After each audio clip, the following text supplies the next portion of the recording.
Yeah, we're live, Rip. We're on live. Concrete. I'm getting coffee. I got Dr. Pepper. I got popcorn. I got crunchy Cheetos. It don't get any better than that. I forgot to. Hey, first of all, I'll plug my book on Amazon. Go to Amazon.com right now and get. What the hell is it? Wrestling with Rip Rogers. Oh, the book on pro wrestling, Lessons from Rip Rogers.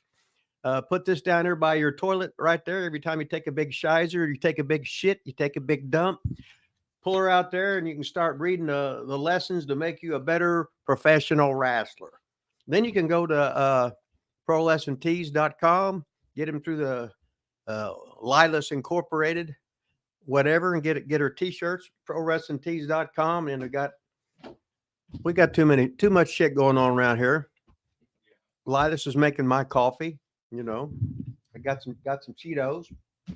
We got the whole show lined up. So this is going to be the greatest show ever done that we did today so far. So right now we're in numero uno position.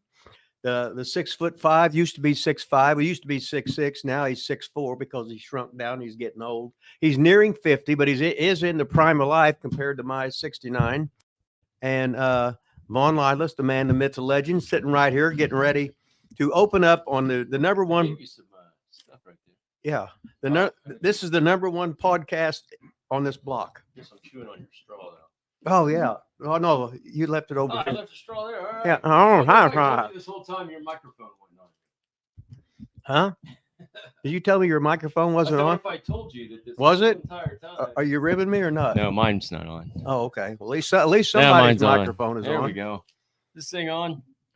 Hey, look who's back. Greg Smith. Greg Smith in the house. Hope everything's going with your personal things are going all right, Greg. Good to see you back on here, man. That's awesome.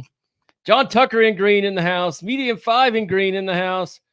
All the top stars in here. Buckshot Kid, get him to be in green. But boy, BSK, he shows up each and every week. Welcome, BSK. We got medium 5s on fire as usual. What's he talking? Talking sex? Well, he's always talking sex. I think he's got a crush on me. He's got a crush on you.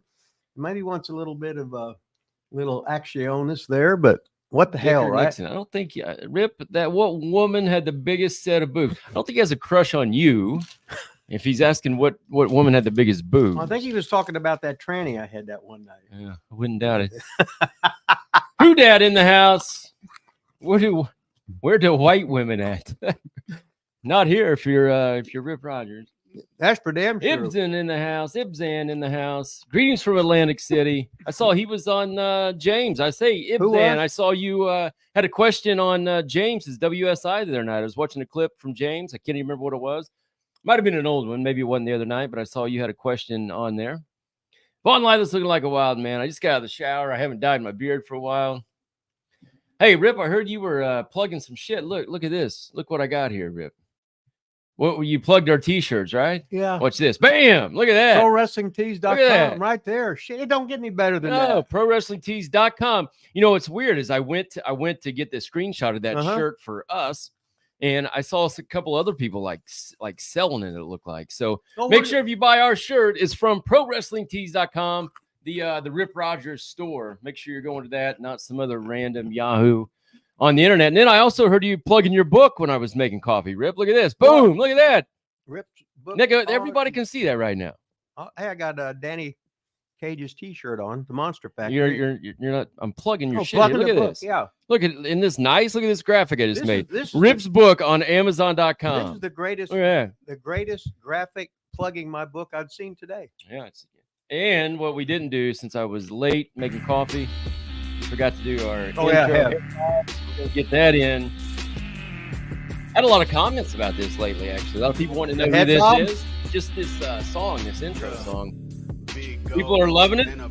So it is Starcade. It is Starcade. Well, I thought everybody knew that. Most everybody knows it's Starcade. Okay. But just in case, oh shit, wrong button. Just in case you did not know it's Starcade.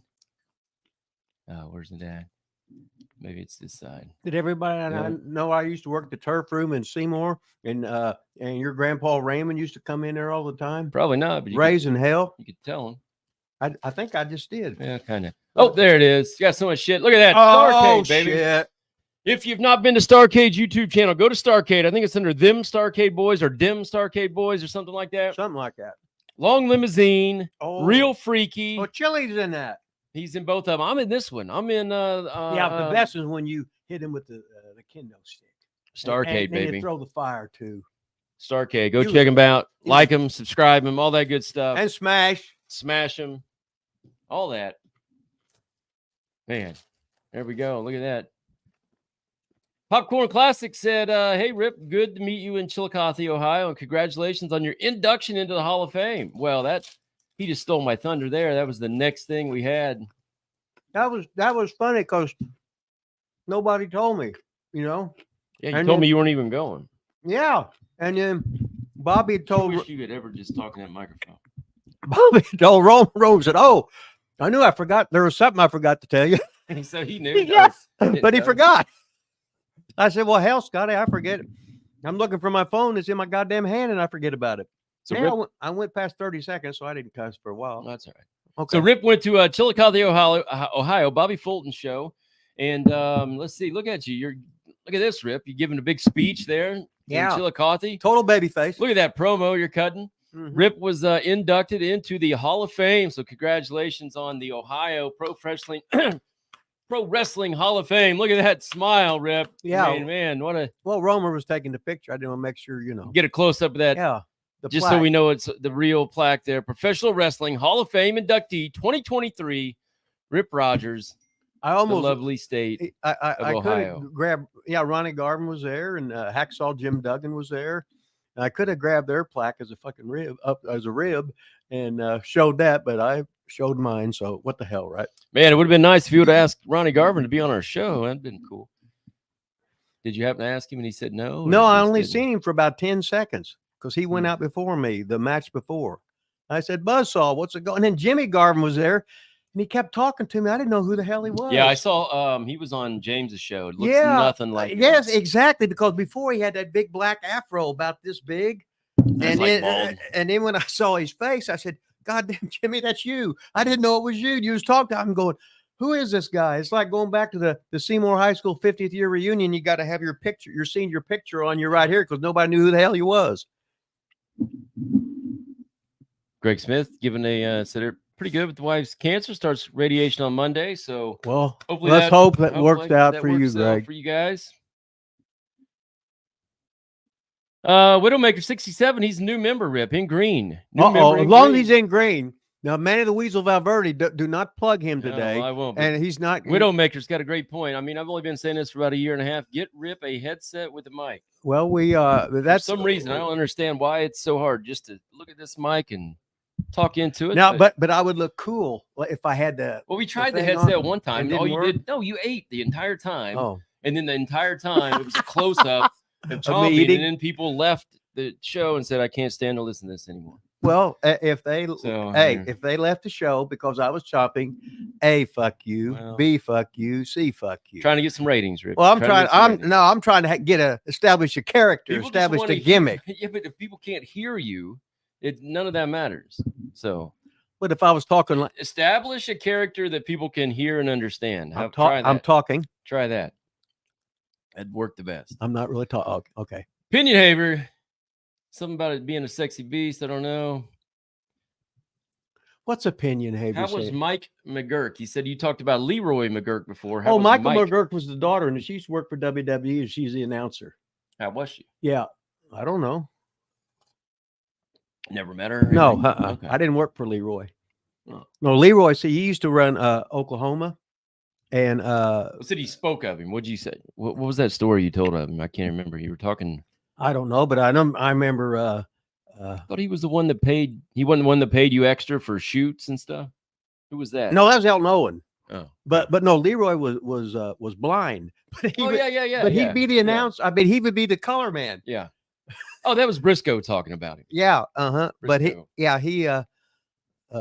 Leroy, and then Watts bought it. They always said he stole the territory from a blind man. Good rib, huh? Speaking of Briscoe, that entire interview is now out officially. So even if you're not a member, now you can watch it. I put the whole thing out in its entirety. It's almost 2 hours long. Gerald Briscoe is out on our channel. The entire interview. Go watch it. Well, the Briscoes brothers, legendary, right? And here we're hobnobbing with Jerry Briscoe, Coach Briscoe. Don't get any better than that. We're going to have to get Bradshaw on here too. Here's some bully stories or something. I hope so. Because when Bradshaw's bullying, he's just ribbing you just to see how far he can take you. Get with it, you geeks. You got to pay your dues. You're just not going to walk in and start making all this money. You're some Joe Blow. Who's this guy? I don't know. You got to carry the bags and wipe somebody's ass and wash their back, and they need a little finger popping up the butt. What the hell? You think anybody ever ribbed Briscoe, JBL? Sure, because he played pro football, so everybody gets ribbed. It's like when I was in college. No, I mean wrestling. In wrestling, probably, football, yeah. Wrestling. They know they're not. They know you're not going to do nothing because the guys will just turn on you, and they'll either hurt you or spread malicious rumors that they'll just make shit up and you can get fired. So just put up with it. I just want to see if you got a good attitude, and then when the next guy comes in, all of a sudden you're the lead ribber. Well, there's not. Yeah. I don't think they really do that much anymore. No, it's it's like right. Briscoe was. Says Greg Smith, I've been watching some Ronnie Garvin matches on TBS. He used to stretch the hell out of those enhancement talent. Well, he used to stretch the hell out of the stars because they'd mess with him, and we didn't call him Buzzsaw for nothing. I saw him last week at Dylan Hines Spectacular. Dylan Hines, the world's greatest wrestling promoter. Bobby Fulton and Garvin was there, and he looked the same. And I think he's about 77 years old or something like that. Hell, he started wrestling when he's a teenager. Did he know who you were? Well, hell yeah. We just started talking about this and that. He still flies his plane, and he's sharp. He's sharp as a tack. I said, Ronnie, it's funny. I can't remember shit. Now, how tall do you think he was legit? Probably 5'8". Hell, he might have been 5'7.5". But he was like Fit Finley. You didn't give a shit. You just knew you was going to get stretched, and his matches wasn't going to be like everybody else. He wasn't going to be taking a bunch of bumps. He's going to be like it's the way wrestling's supposed to be. It's going to be like a simulated fight, not stupid high spots, diving, getting your shit in like a mark. Excuse me. Not really where I was going with that. Where I was going with that was like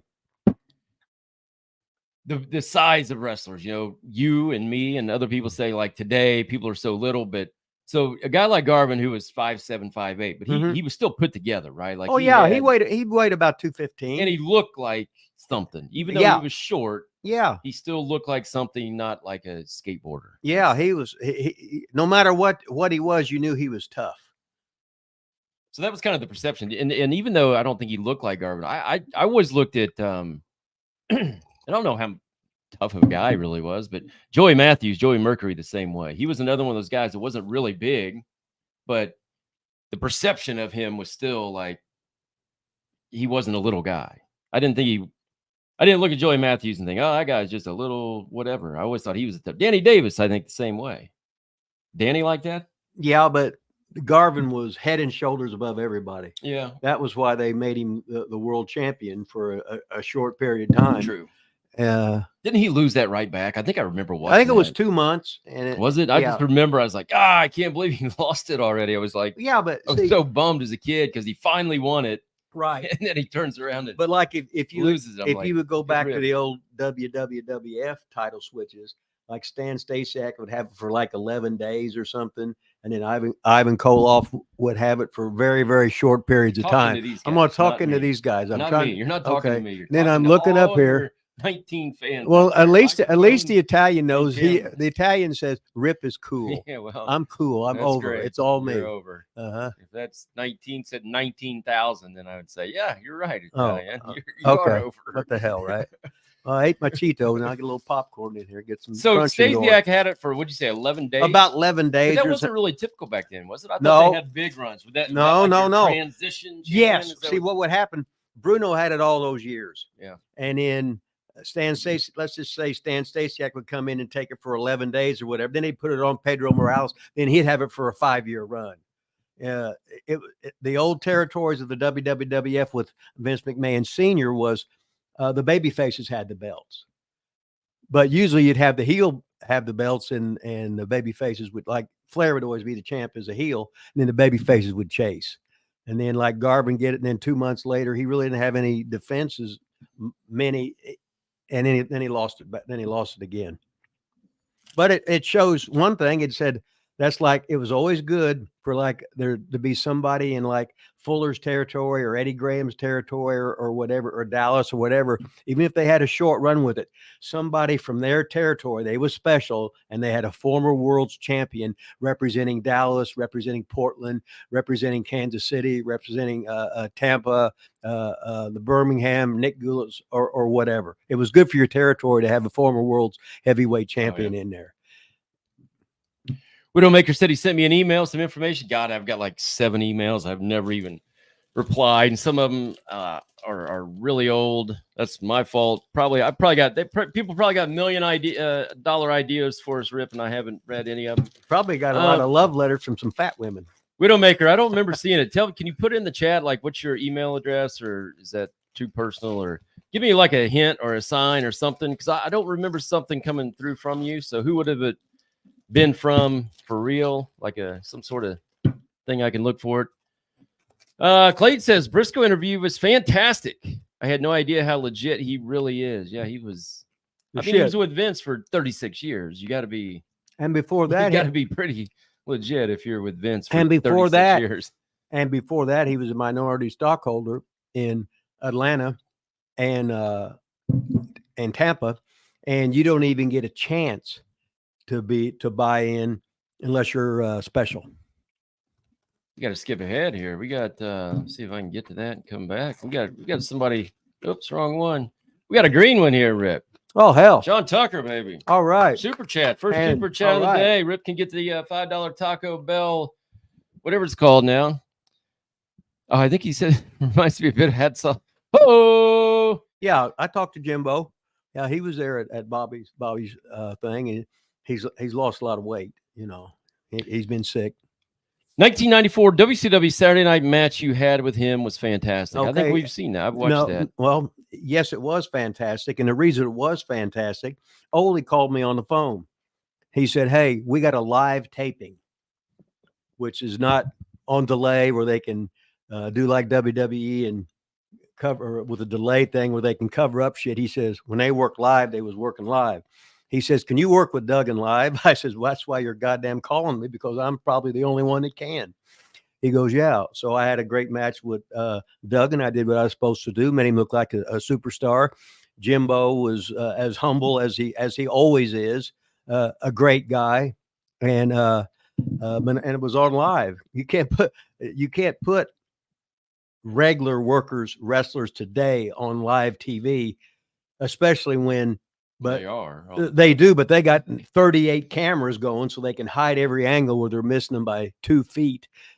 Just like the thing we saw on AEW with a guy slammed the guy in the leg, but he didn't slam him in the leg with a chair. With the chair. Who was that? That was it was one of the Ricky Starks, I think. Somebody. I don't know. Brett Danielson. Starks. Yeah, Danielson was just selling. He's just going. He's expecting. Missed his leg by 5 feet. I can can hit you with the chair, but I don't touch you, and it looks like I hit you because you know how to do it. Because you got experience. You don't have green. As Dusty would say, don't do stuff you can't do.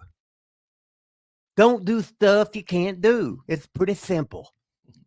Thank you, John Tucker, for the super chat question. $5. Thank you, John Tucker. Really, really appreciate it. See if I can get back here. Widowmaker. Yeah, we got the head. Hey, send us a headset, Widowmaker. Maybe that's what you emailed. Yeah. Maybe that's what you emailed me about. Have you ever worked a match with Ronnie Garvin, Rip? I worked so many matches with Garvin. Garvin never said a word during the whole match, except at the end, he might say in his French Canadian accent, well, it's 2 words, double knockout. And that's all he would say. The rest of it, I'm fighting him and he's fighting me. And you know when to register, you know when to sell, you know when to come back because you're pros. You can call it in the ring, but he just usually wrestled.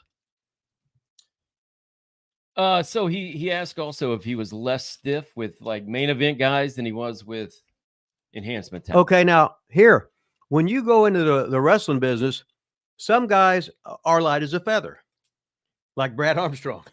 You can work with them like that, but you adjust your dial. If you're stiff, I'm just a little bit stiffer because I have to lead you around. It's supposed to be a dance, but today's workers, it usually ain't a dance. But the thing about it is you had to adjust your dial to everybody. If some guy's stiff with you, get double stiff. And if he double stiffs it, then you get triple stiff. And then say, fuck you, motherfucker. Not sure you answered the question at all. It says, was Garvin specifically less stiff with main event guys than he was with enhancement talent? Yeah, he was always solid. He was always snug. You knew he was there. So was that a yes or no? I'm not sure. I mean, Well, whatever. Yeah, I don't know. I guess he's not going to answer the question, Greg. Well, I can only go by when he's with me. Maybe he doesn't know. Maybe Rip doesn't know if he was a main event guy or an enhancement talent. Did you wrestle him in ICW or WCW or what both? hell? You name it, I was there with him. Okay, I probably worked probably more of a star in ICW. So yeah. Did he treat you differently in the ring in ICW than he did in WCW? Let's say. No, it's the same. Okay. Mm-hmm. See, because you got to be snug. I mean, you should be, but not everybody is. No, but then but some guys look like they're killing you and they're not touching you. But Garvin, though, isn't he really more killing you than looking like he's killing you? Well, I mean, when we had the tryouts, Garvin was. We thought he killed this one guy. We'll see. Sugaring a guy, and Garvin just lined him up. He said, "Come on," and he'd take about 30 seconds to a minute with each one. And then and the next day, almost the ones that were supposed to come back, they didn't come back. They was all scared of Garvin because we thought the one guy was going to actually die. Because I remember Lanny and George Weingroff thought they was going to have to call an ambulance and shit. And he didn't want that to happen because I know Miser would be shaking his head no, that he wasn't going to, that was a $300 ambulance ride 40 years ago. One Man Gang was a great guest. Catching up with him in past episodes. Rip just we was just talking with the show. Yeah. Sounds like he's doing pretty good. I just got an email from somebody. I don't know who it was, so maybe that was Widowmaker. Let's see. Ronnie Garvin made you believe it was a fight. Yeah, he was. Hey, George Jetson back in the house. Don't know what he said. Al Robinson saying, gentlemen. BSK said you may have some sponsorship emails, hopefully.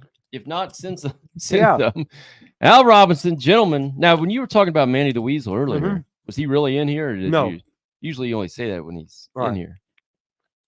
Well, what he would do, he'd probably want to put himself over there, lost some more weight. He wanted to get that pose down with Eric Jimenez.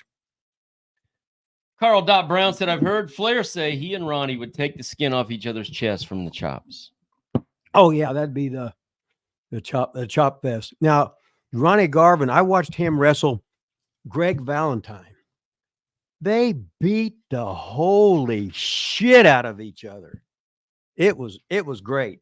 There wasn't bumps. They was selling and registering, going to a knee, sliding off.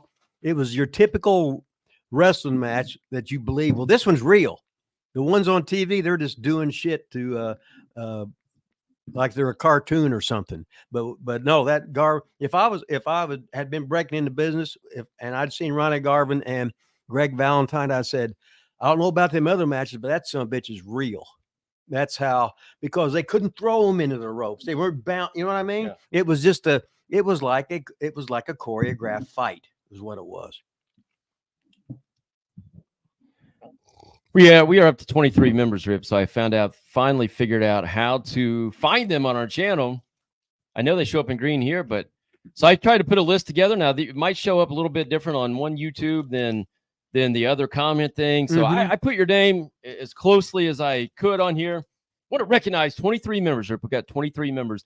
You too can be a member. It can be a hustler or whatever else they're called. Just go to our channel where you've already subscribed, become a member, help us out every single month. Keep this show going.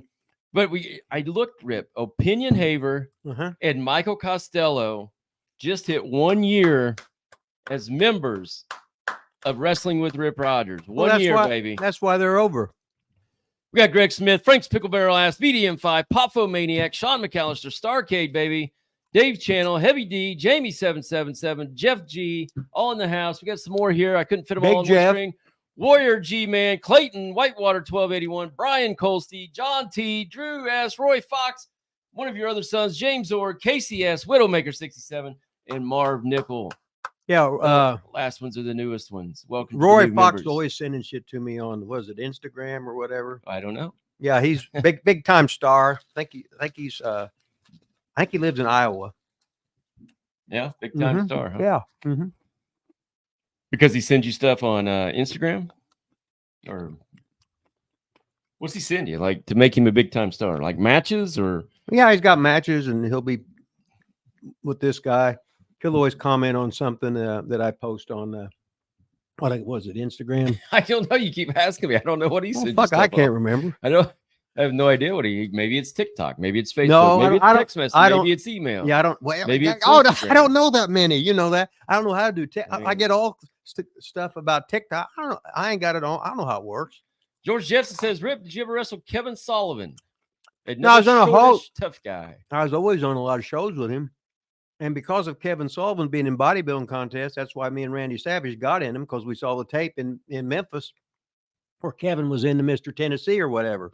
And he was shredded, and he was a smaller guy. He was stronger than shit. He was from the Boston area, and he was a real smart guy because he hung around Curtis Iakea and Mark Lewin. So Kevin knew what the hell was going on. Kevin really understands the wrestling business. I was always scared of him. Like, I believed that, like, devil gimmick or whatever. Mm-hmm. I thought it was all real. You got phones going off there, Rip. Now I my don't know phone. if you can It's always going off. do anything so, about that. no, Just let it. Yeah, just let it go. it just goes into the thing. Well, it looks like it's a bunch of hot women calling us up. I think that guy was what's I Love Men Incorporated mean? That's who was calling us. I don't know. Is that our Might have been our Manny. guest? Might have been Manny the Cue Weasel. Ball Carmichael. I'm not sure what happened to him. He said he'd be in at 12:20. What time is He it? emailed me, said, sounds great. Oh, now he said the link isn't connecting. The link isn't connecting. Well, there's a lot of I don't know. hell, I'd watch the World Series. I'd be watching the Super Bowl. I'll be watching the NBA Finals, and they always have technical difficulties. So the greatest technicians and the greatest TV guys in the world or whatever, there's always technical difficulties, and we can't, even Von Lilas has problems sometimes. I don't know that it's my fault, Rip. I sent him what I think is a good link. I don't know. Well, it could be like you sending me a link, and I say, "What the hell's this?" I mean, I guess I could have sent him the wrong link, possibly. Could be my fault. Hey, it looks like we just got a new member, Rip. Look at this. Robert. Got a new member to the show here. Robert F. Robert Forncall. Sorry if I say that wrong. How do you say that word? How do you say that last name, Rip? Do you know? Phone call. I don't think. I'm not sure it's phone call. Phone call. New Hey, member. Welcome. I'm Robert. going to speak on a phone call. Okay. There you go. Fantastic. Come here if you want your name made fun of. Who said that? I mean, that's what I'm saying. Oh. I said that. Well, I was just trying to read. Let's see. We did Kevin Sullivan. Opinion Haver, member number 1. Yeah, baby. Member number 1. Been here a year. That's awesome. Everyone hit that like button. That's right. Rip, do you have any strip club stories? I got too many strip club stories. Every time Can I you go, share one? huh? Well, I don't know. I mean, I could share one of yours. I don't know if I'm allowed to. I'm not sure if I there's could say it without naming any names, maybe. okay. Go ahead and do it then. Share You one. don't care? No. God, I went to a strip club with you once, but it was like to. No, wait a minute. You was probably leading me in there, right? No, I was still real. I was young. I still didn't speak. I just head down, whatever. I can't remember if we went in specifically for this girl or went in for something else, but it was somebody else's girlfriend. Okay. It was another like wrestler's girlfriend. And you got a lap dance, and during the lap dance, you might have accidentally No. something to her. That ain't a real story. I've Then never we left. Yes, it is. I That's haven't what you told me. well, I haven't It was had. in. Yes, it was. I You didn't can't- pay for it. Oh, okay. I gonna say I never. I No, said you I ain't didn't never. pay I would. No. She just came and took you. No. We were sitting around a table. We were there for like 5 minutes. She came and took you to the little area. Did I Mariah Monk spunk? for a dance? Did I spunk? And I think you did. Ah. And it was somebody else's girlfriend, and you're like, "All right, we got to get out of here." We were Okay. there for 20 minutes, and that was it. I can't remember where it was. Did you Where- get one? No, hell no. Oh. You didn't even know. No. No. Well, I was trying to be Mr. Nice Guy. Yeah. I was trying to If you were- protect. I was trying to protect you from the evil wrestling business. Yeah. Great question, Buckshot Kid. Let's see, where are we at? Don't even put that one guy over. Manny the Weasel. Yeah, see, Greg Smith put him over. Manny the Weasel okay. has entered the chat. Don't forget T Weasel From Grabber Snatch, Arkansas. Grabber Snatch. Oh yeah, when the guy said, "Where you from?" I said, "Oh, Grabber Snatch, Arkansas." Ladies and gentlemen, in this quarter, Grabber Snatch, Arkansas. Okay. Jay McElfresh from Starcade. Starcade. The legend of Starcade is in the house right now. Let's throw this up there for this question from Starcade. Look at that. Oh, there they go. You got the belt. You got a question from Starcade Got right the now. hair. Got the gimmick. That's gang. awesome. I mean, we got legends. We got the hot. we got rap, rock, wrestling legends in here asking questions right now. Got Rip. the hot You women don't get on no there. better than that. Hot mocha bitches. He said, "Did Rips stay in touch with Randy at all after he became one of the biggest stars in the world in WWF? On that note, memory of the last time he talked to Macho Man." I'm trying to think. I know he come into WCW, and the time before that, God, I can't remember when it was. Probably 84, about 84, I think it was. Last time I'd seen. But you guys didn't really stay in touch, right? After no, I didn't stay in touch with anybody because there wasn't phones. well, they had phones. No, I mean, you know what I mean? Cell phones, right? Phones weren't Oh invented. no, you call anybody, you'd have $100 and some phone bill. Right. This is how many years ago, right? So, you just didn't do that because nobody had enough money to do that. What did you learn the most from Angelo Poffo? Better rich and dead than poor and alive. Wow, he said that, huh? Was that really? That was the miser. Better to be rich and dead than poor and alive. That's awesome. Kevin Sullivan was another guy in the ring. He got his master's degree, University of Eddie Graham. Did he start with Eddie Graham? Do you know? I don't know where Kevin started, but he worked for Eddie Graham a lot. So, and Dusty was always there. So Dusty was just he was Eddie Graham's booker for a long time. So he learned the Eddie Graham way. And of course, I'm named after Eddie Graham as Rip Rogers, as he was the first one in 1955 in Texas. So Eddie Graham was great. He really understood the wrestling business, and he was a high school dropout, but he majored in wrestling. So what the hell, right? You got to keep talking, Rip. Okay. Let's see. Man, T Weasel says, "Congrats, opinion hater." Wonder if that was a typo or if he's just trying to be funny. Well, I think the Weasel's throwing pictures on the internet where he's lost all this weight, getting ready for the big pose down with Eric Jimenez, wanting to do the 3/4 back shot, the best ab shot, the swinging 3/4 back, the double bicep, the tricep, side chest. That was just Manny the Weasel Valverde trying to get over. Did he get over? He's getting there. Medium 5 says Rip Rogers needs to review Starcade Boys' big fancy cars. Well, Chili's in that. Hook with Jern, not that one. Rip will love the cars. Yeah, Rip's a big car guy. Oh, yeah. Yeah, we'll do that. So we were going to do long limousines next, Medium 5. I don't know if you've seen long limousines, but that's the next one that we got up for review. Then we'll get to big fancy cars. Again, that's Starcade. Go check them out on YouTube. Hey, Rip, while I'm trying to get this set up, why don't you give them the story or give them the breakdown of maybe one of your vehicles, like the big orange van that you drove until, wasn't it like 300,000 miles or something like that? I had way over 500,000 on it because I dropped another engine in there after like 250,000. But it was awesome because it had like the 2 captain's chairs and it had the 2 seats in the back. The two chairs in the front. So all the guys from Honky Tonk to Jimmy Hart, we'd just be talking shit, telling stories, and it had the double gas tanks. So it had the double gas tank. So what we do when we get somebody who was a greenhorn in there, a tank would run out of gas. And I'd start yelling and screaming because we run out of gas. Then when I'd tell him to go out and start walking to the gas station. Then I'd flick the other one and then pass him. Then when I'd pass him, and then it was a rib, and I'd come back. So Who else was in that van?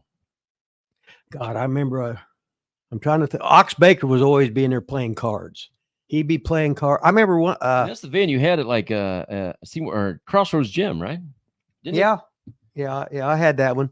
But God, them guys would play cards. I remember Ole Anderson. We was on tour in going to like Ohio, West Virginia, and Michigan, and yeah, this is what I need, another phone call. It's Cue Ball. Hey, Cue Ball, I sent you a new link. Try it. Go to your email and try a new link. Was that Cue Ball on the phone? Yeah. Okay. Did you just? He's probably watching right here. Yeah, he's right. Okay.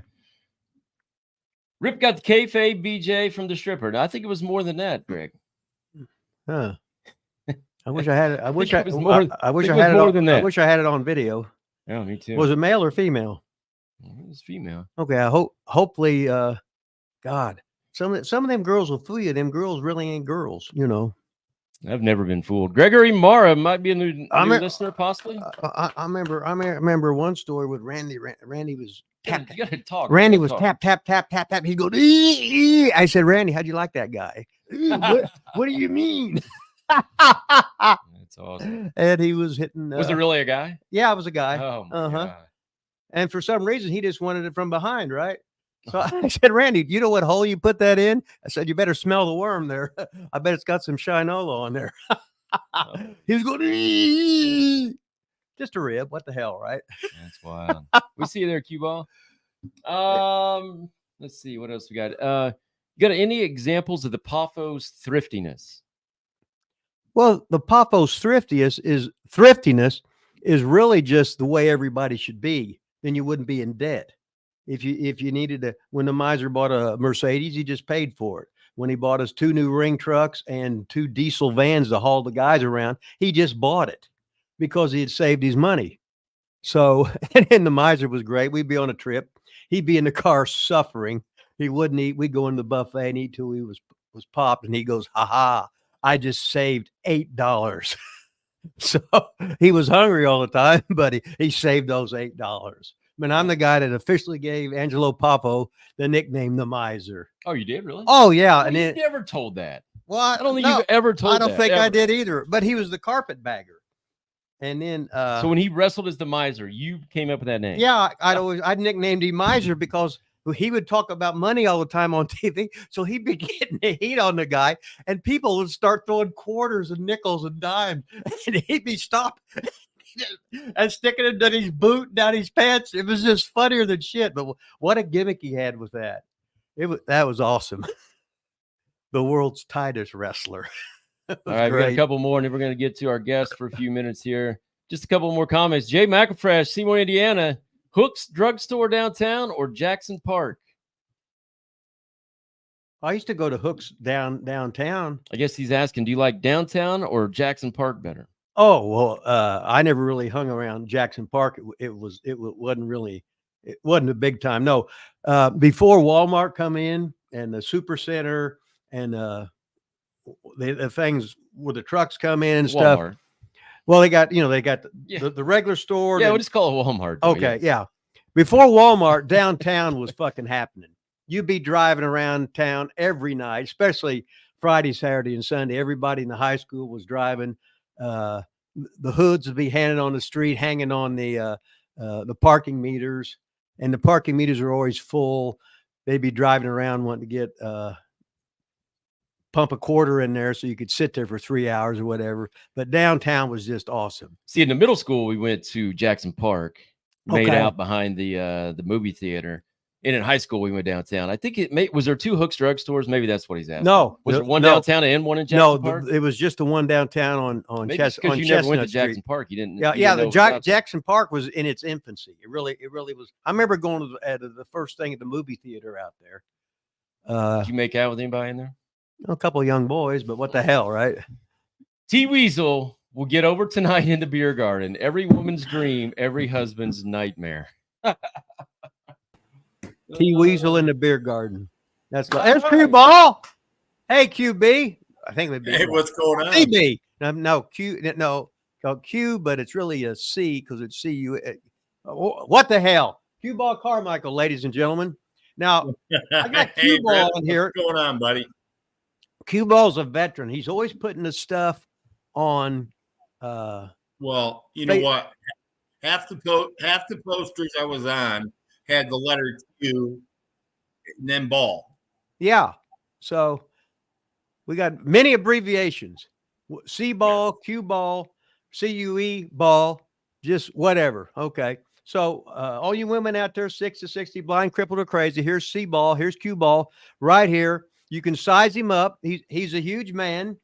And I heard he's got a hell of a snabits on him, length, width, and he's got a big vein too. So a hell of a nutsack. So he's just a man that can satisfy you if you're looking for any of that kind of thing.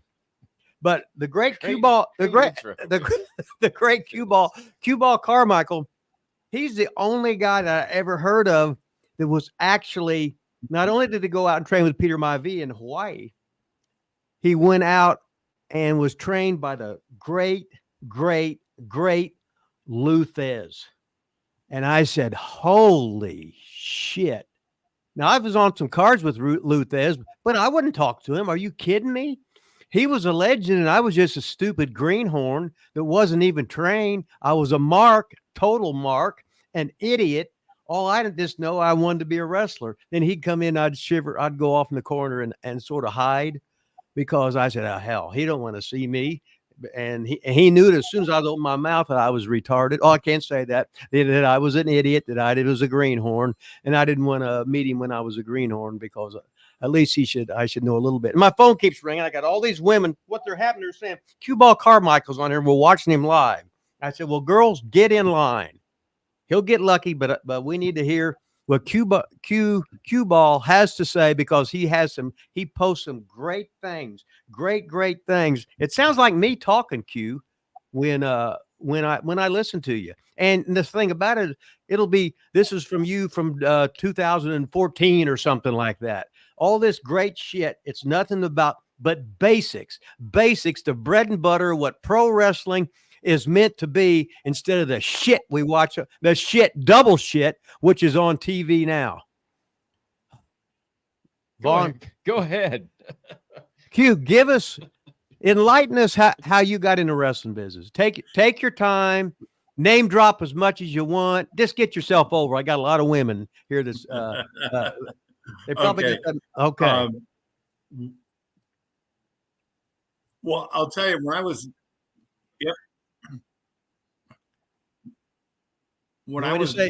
9 years old, I heard my mother screaming in the living room to me and calling for my dad. And I ran in, and wrestling was on TV.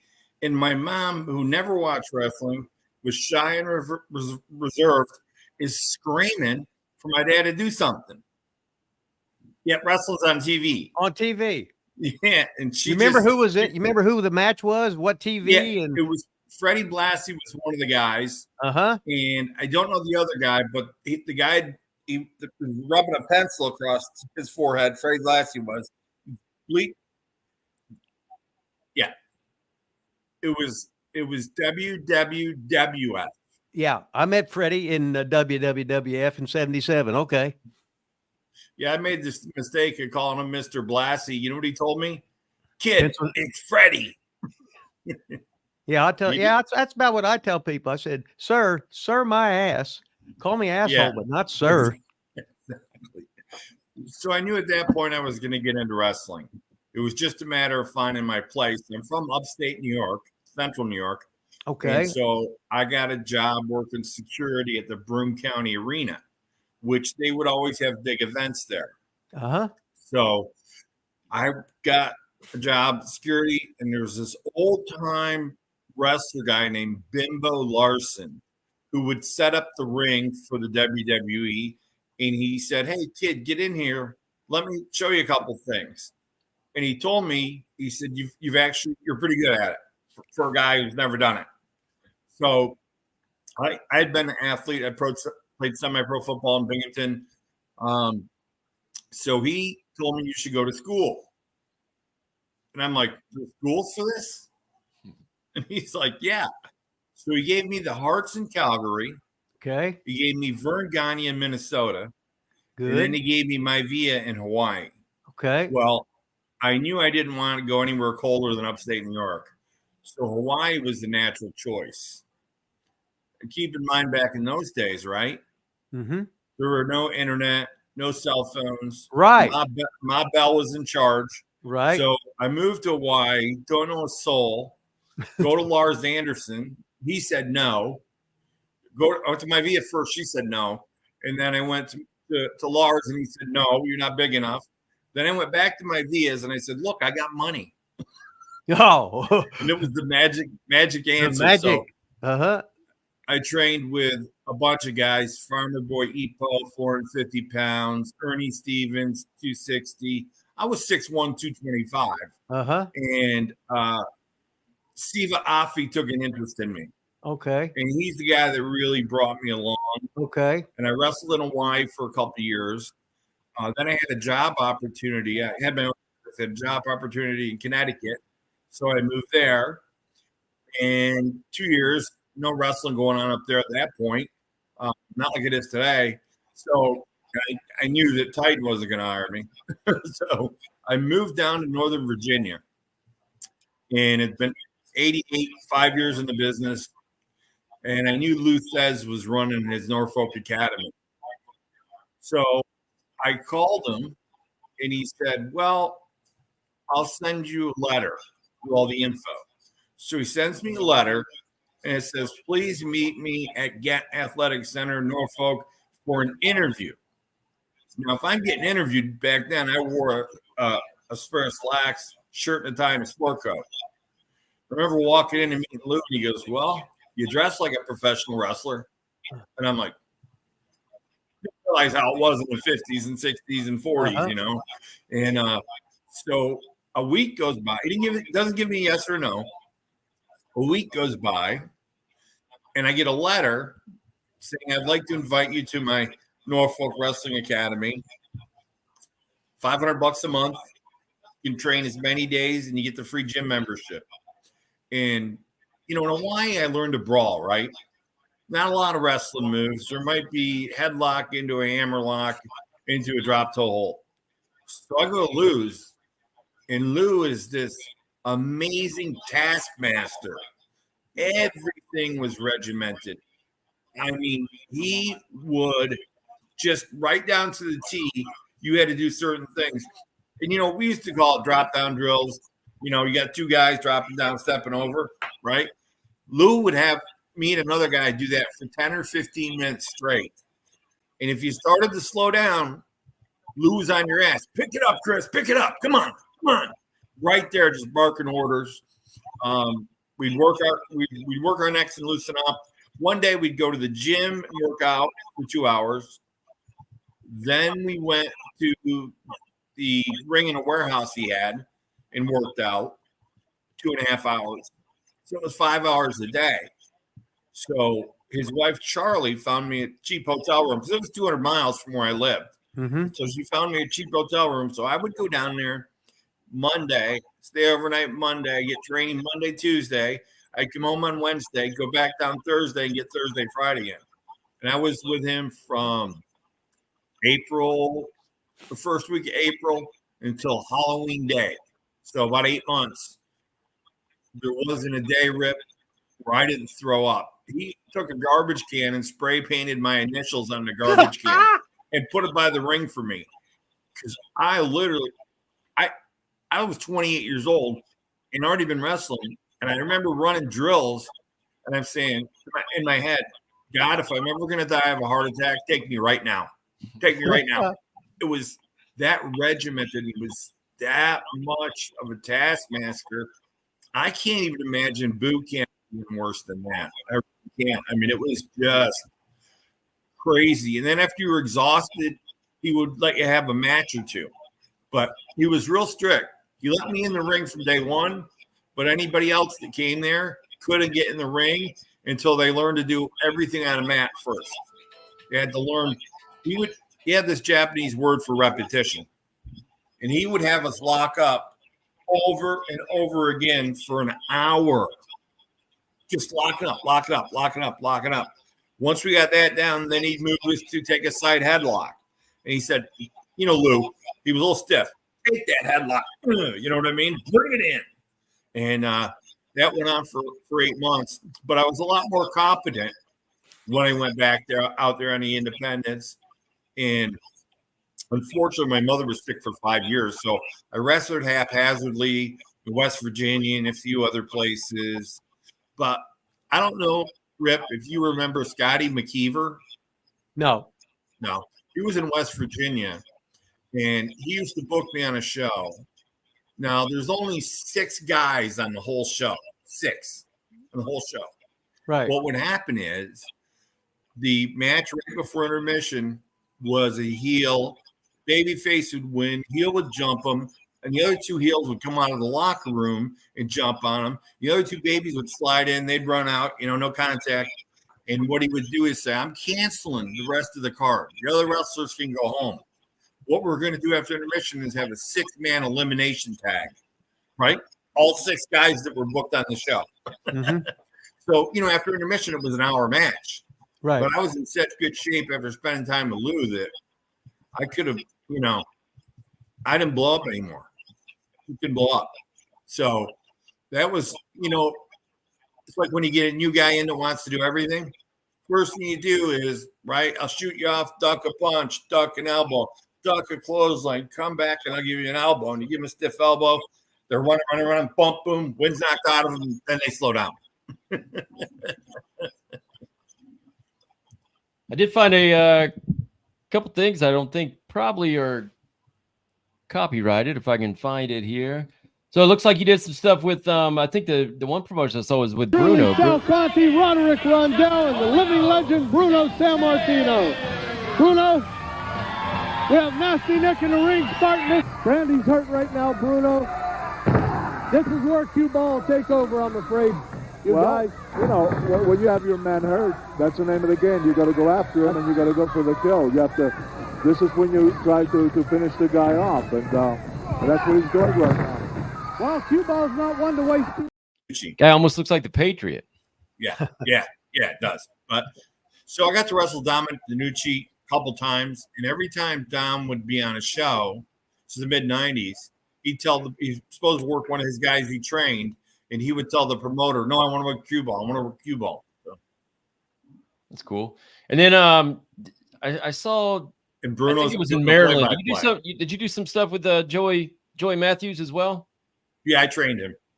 Oh, you did? Jimmy Cicero trained him. Yeah, I had a wrestling school for 5 years in Northern Virginia, 95 to 2000. That's cool. Really like Joey. But he's not too bad. Christian York has come very far, only in his 2nd year in professional wrestling right now, and he's already been the Steel City Wrestling Junior Heavyweight Champion for a while there, and he'd like to get right back on the stick and win some more gold to win this TV title tournament. He's been Junior Heavyweight Champ. And he had that until recently when Mike Quackenbush won the belt, and there's a drop kick, but nobody home. Now, was that in Maryland? Was that where Joey and them were? That's Steel City. Okay. In Pittsburgh. Got it. I got to work 3 promotions in Pittsburgh that all had television. Wow. Steel City. Yeah. And I wrestled. We trained, Cicero and I trained Christian York and Joey Matthews and a bunch of other guys that went out and had great independent careers. So, yeah, I had Joey at OVW, and he was great. And he did an hour match, and then after that he was the trainer of the beginners class. So he would train then, and then he would send him up to me. But Joey was he was an outstanding talent. He had a hell of a mind for this business. So whoever trained him did a very, very, very good job. Okay. Put yourself over. Thanks. Okay. There we go, ladies and gentlemen. I don't put myself over. But okay, Mike Shaw. Okay. I don't put myself over, but yeah. Any Peter Maivia They sure stories? did. Maybe any Peter Maivia He's stories? very up. This thing on? Can you not hear me? Can you hear us, Pete? Can you hear us, Q? Yeah, there's a delay, but Oh, there's a delay. Okay. yeah. Have you got any good Peter Maivia stories? Well, when I got there, Peter had actually passed away already. Holy shit. Yeah, I can hear you. Must be a big delay. Must be a big delay. Yeah. I remember meeting Peter in the shower. It was either Allentown or Summit or the Philadelphia Arena, and Freddie Blassie was there. He was chasing me with something, I remember, and he had a towel around him. So, and I wanted a younger, more attractive man. So, looks like it's some kind of delay.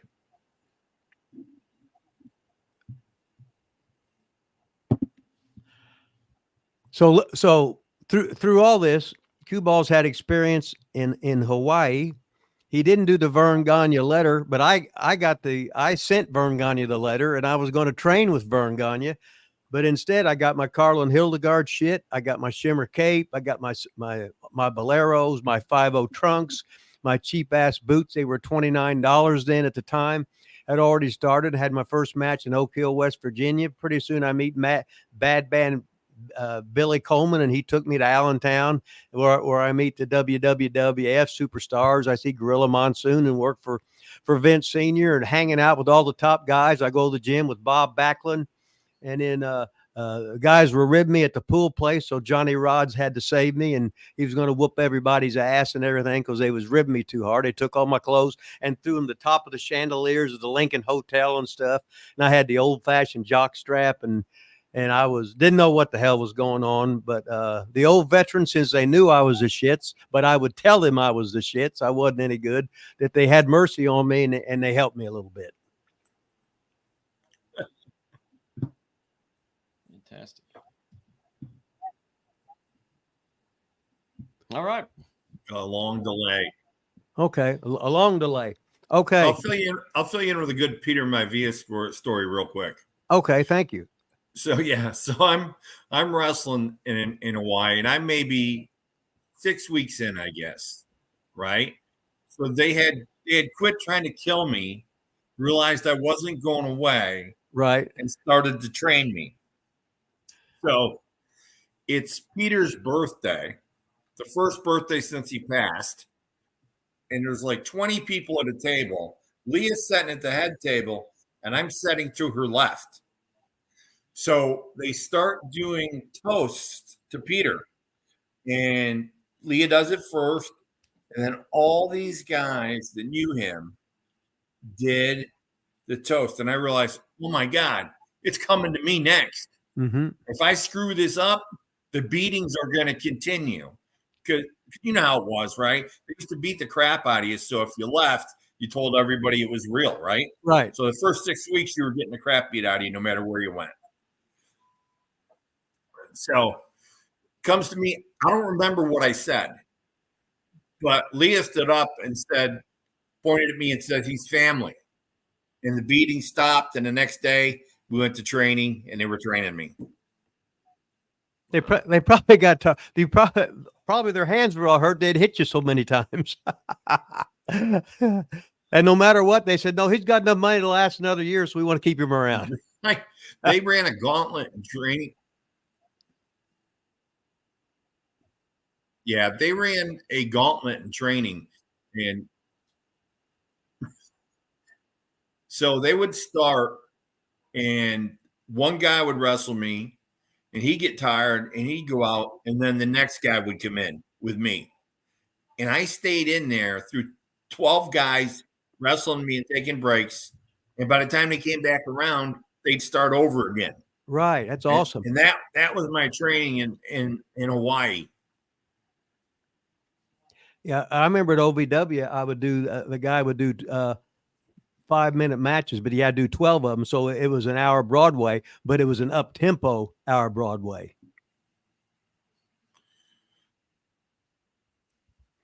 So, this thing's messing up a little bit here. Hey, we're about an hour in. We got to get rolling here. Yeah, we're gonna have to get this thing fixed here. So Q would like to thank Cue Ball Carmichael for coming on today. It's like I said, he's the only guy I've ever heard of that was trained by the legend himself, Lou Thez. And if I was trained by Lou Thez, I sure would have been a hell of a lot better. But I didn't have any training, bullshit my way on. And here I am on Ask Rip Rogers Live, so it don't get any better than that. So we'd like to thank Q Ball. And Q, keep talking your shit on Facebook, or I'm not Mr. Technology. I'm always finding your stuff on there, and I always agree 100% with whatever you say. Thank you very much for being in the wrestling business. Thank you very much for being a mentor. Thanks for helping these young greenhorns who think they know shit and don't know shit or Shinola. And just thank you for being Q Ball. All right. Don't get no better than that. All right. Thanks, Q. Thank you. Appreciate it. All right. Thanks Thank you, very Rip. much, Q. Have a good day, and continue to tell everybody to watch our show. It don't get any better than this. Thanks very much, Q. Thank you. Are you running for mayor or what? Let's see what we got back here in the chat. Don't be a perv next week. We got breaking news on this show, Rip.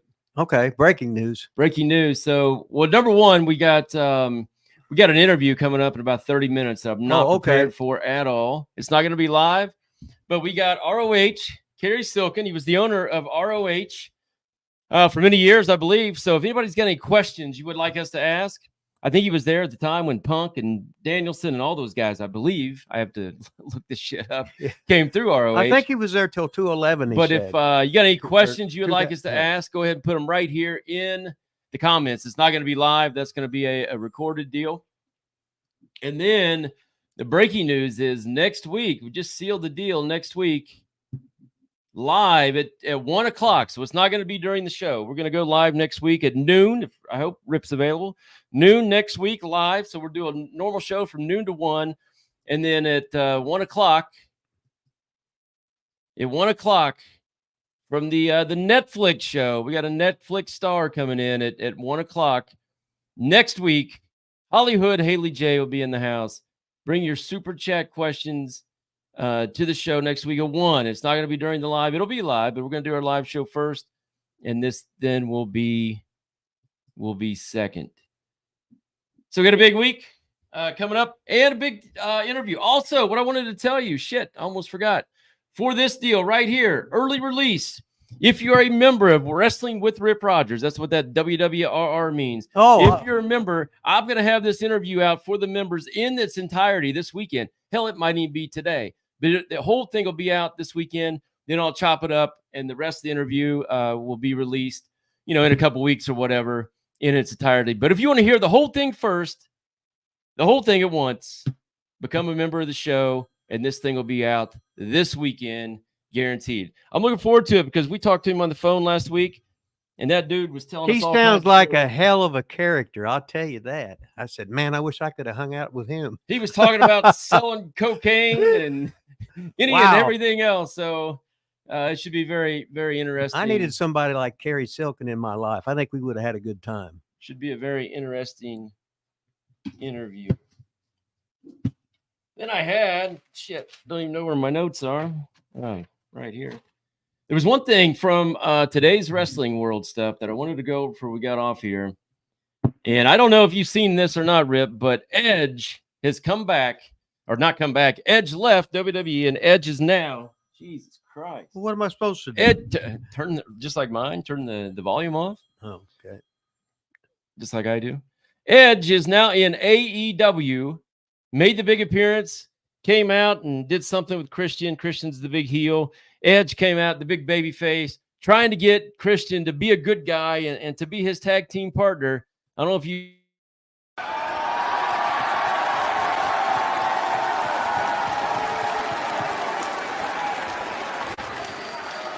Go fuck yourself. It's awesome. Right there. Christian gave him the big hug, brought him in after Edge gave him the heartfelt talk about, hey, turn, be good, be with me. Let's be partners. We haven't done this for years and years and years. We've known each other for 40 years. We're best friends. My daughter said, come here and wrestle with Uncle Jay, his real name. Christian said, all right, baby, let's do it. Brought in the hug, put the mic to his mouth and said, go fuck yourself. Jay Riso said that on TV. Yeah. That That's was awesome. on Wednesday night TV. That's awesome. Though, hey, now both those guys, they paid their dues. They did everything WWE asked for years and years and years. They're dependable. They're great pros. They understand this shit, and they're going to be a tremendous asset to AEW. And it looks like to me they're going to they're going to Well, finally. Christian's been there for years, or They're going to get to carry the ball more now. Since Edge is in now, Christian's going to get more say. He's going to be a bigger star, and they help make stars in WWE, and now their stock is going to elevate and elevate and elevate, and they're going to have, in the so-called twilight of their years, now they've got all this experience, they're going to have more say, and they're going to have some great matches. They're going to be great mentors, and it's going to be a tremendous upgrade to AEW's television show. I hope so. That's what I did listen a little bit of Cornette, because in the beginning he was like, there's no way Edge can go there. He's been 25 years WWE, blah, blah, blah. And then, his co-host was like, after he went, Cornette was still like, I can't believe he went. And he was like, hey, listen, he was basically on his way down in WWE. Right. Like he had done on his comeback, whatever. Basically on his way down. He's, he didn't want to just stay there and get beat. He'd go to AEW and go back, kind of like you just said, back to the top. Like get the ball, go back to the top, be relevant again, let's call it.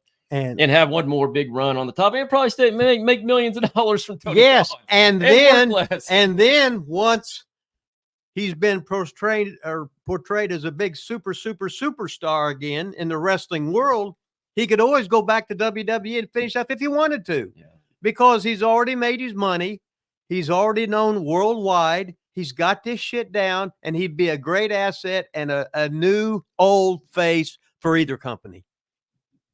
So there you have it. We're going to have to get this show on the road. Don't forget to go to Amazon.com, pick up the Hustle Rip Rogers' book. I've got one still here somewhere for half price. I'm going to sell it to Tony Khan if he ever chimes in and wants it. But go to Amazon.com and get Rip's book. And then go to Pro Wrestling Tees and make sure you pick up our T-shirts at Pro Wrestling Tees. Like, subscribe. And smash. And all that good shit. And don't forget to say, and thank you very much for being on the show today, Cue Ball Carmichael. And if I know how to get any of this stuff off, I don't even know how. Shit. We'll just end it with a head bob, even if you can't see us. And can you see us? And here's how we're gonna end it. Just like